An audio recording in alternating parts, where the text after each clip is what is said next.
ताकदच आहे, अशी जादूच आहे आणि त्या जादूमुळे आज इथे भगवान बाबांच्या जन्मभूमीमध्ये आपण सर्व दसऱ्याचे आशीर्वाद घेण्यासाठी पंकजाताईंचे विचार ऐकण्यासाठी इथे आलेला आहात।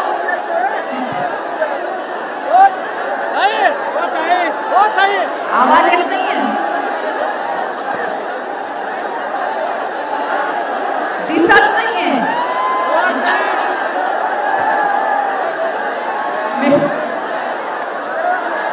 ऐकू येत आहे का? मागच्या लोकांना ऐकू येत आहे का? हात वर करा, सगळ्यांना ऐकू येत आहे, दिसत नाहीये।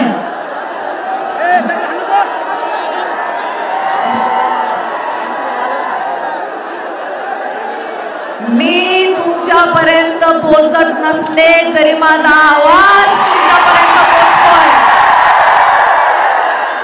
त्यामुळे आज तुम्हाला सगळ्यांना दसऱ्याच्या खूप खूप शुभेच्छा देते।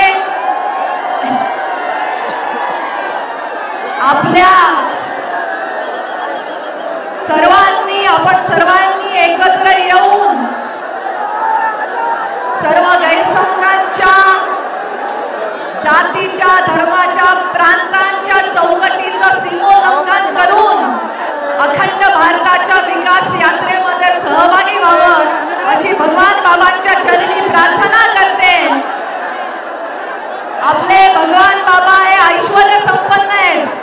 ऐश्वर्य म्हणजे पैशाचं, गडगंज संपत्तीचं, धनाचं, दागिन्याचं ऐश्वर्य नाही, तर विचारांचं ऐश्वर्य आहे।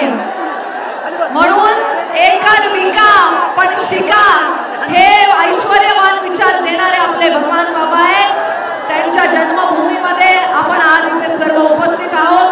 मी तुम्हाला सगळ्यांना पुन्हा एकदा मनापासून विजयादशमीच्या खूप खूप शुभेच्छा देते आणि इथेच थांबते। धन्यवाद। जय हिंद, जय महाराष्ट्र। धन्यवाद ताई।